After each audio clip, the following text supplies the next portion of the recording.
Let's go to the next topic.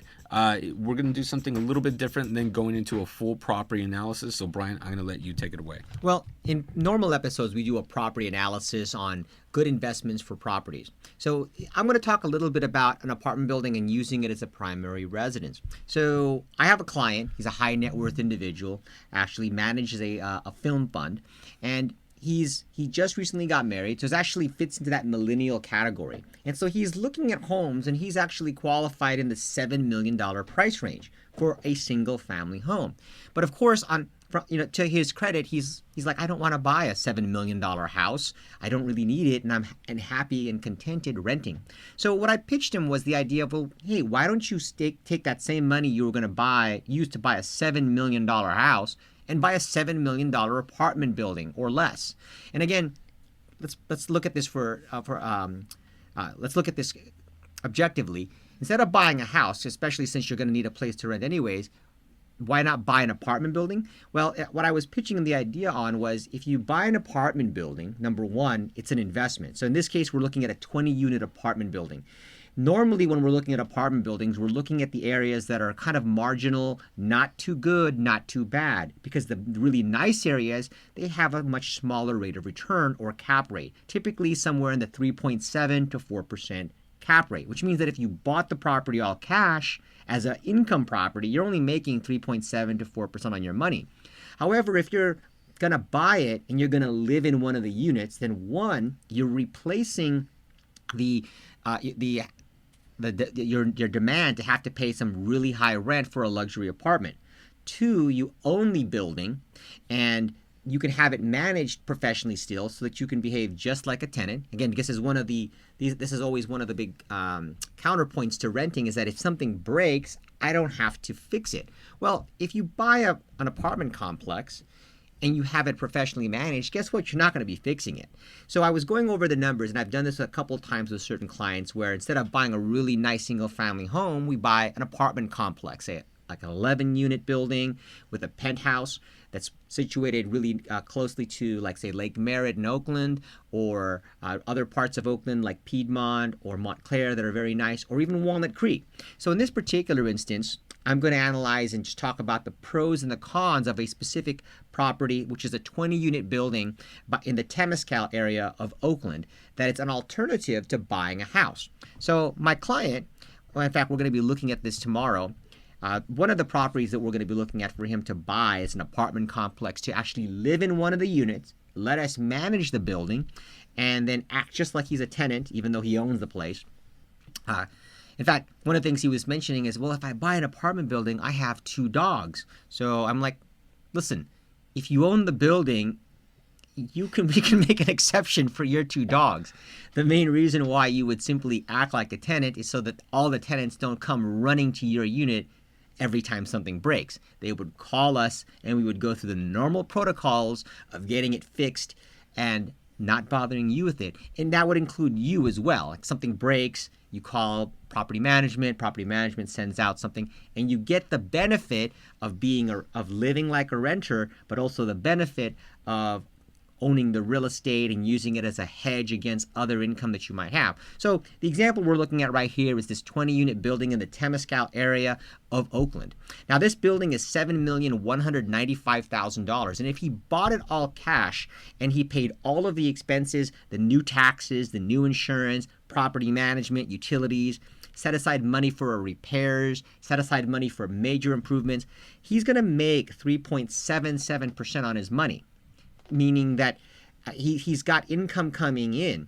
Now, in this case, he's not going to buy it all cash. He's going to be putting a 48% down payment, because that was the amount of money that he was working with. He was like, listen, I want to buy a house. I have about $3,700,000 to work with, but I don't necessarily want to manage a house, and a big old house like this, even though I could afford it, is probably something I don't want to get into right now. And so when I pitched him this idea of, well, what are the pros and the cons? One, certain tax laws have been implemented on single-family homes where you can only write off $750,000 worth of the interest that you pay on that property, even though your loan on that property might be $1.5 million or $2 million. Well, guess what? When you own an apartment complex, it's whose primary purpose is real estate investment, you don't have that cap. So he gets to write off the entire interest on the $3,741,000 that he would be borrowing on this $7,195,000 acquisition. Secondarily, after collecting the rents, which are roughly about $40,000 a month, and then applying a vacancy factor and paying all the expenses, including new taxes and property management, along with the business license that's inherent to doing business in Oakland, and even the rent control laws, he's still making about $35,983 a year to live in one of his 20 units rent-free. And then on top of that, in addition to that $35,983 a year he's making, he's got the same thing that you would inherently calculate on any income property, which is principal reduction. So the reality is that he is making about $91,000 a year of taxable income. And because it's an apartment building, he's going to get that straight line depreciation of $209,000. And so he's technically going to have a $117,000 tax shelter against his other ordinary income, which is pretty substantial, which is why he can afford to buy a $7.2 million house in the first place. And again, because he's not buying a house, he's buying an apartment complex, I get to use that wonderful word you always hear me talk about on the show, which is accelerated depreciation. There's a thing that you could do with income properties that are valued at $1.5 to $1.8 million or greater, and that's to accelerate the depreciation on the asset. What you do is you do a cost allocation study. For lack of a better word, it's an appraisal. But what it does is it takes the value of items that would have a 5-year lifespan, 7-year lifespan, 10-year lifespan, 12-year lifespan, 15-year lifespan, and it creates a depreciation schedule on it. Long story short, instead of depreciating this asset over a 27.5-year period, you're doing it over a 15-year period. So you do that same math again. He's got taxable income of $91,954 on this property that he's living in rent-free. And now he's got a $383,000 depreciation loss.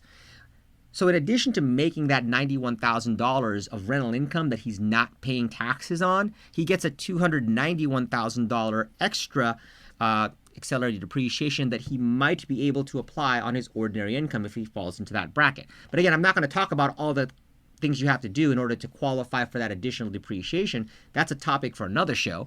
And we're just looking at property and real estate from different angles. If you're a millennial who's recently come across a ton of money either from stock options or you're just doing very well in the business that you're in, this particular client grosses about $1.2 million a year of income based on the things that he's doing. He's actually the son of a long-term client and friend of mine for the last 19 years. And he doesn't necessarily want to, because it's not practical to buy a $7 million house, 8,000 square foot, and you're a single guy or just got married. He's a newly married individual, and he loves the idea of still renting, but he doesn't like the idea of just throwing his money away, and he needs tax write-offs.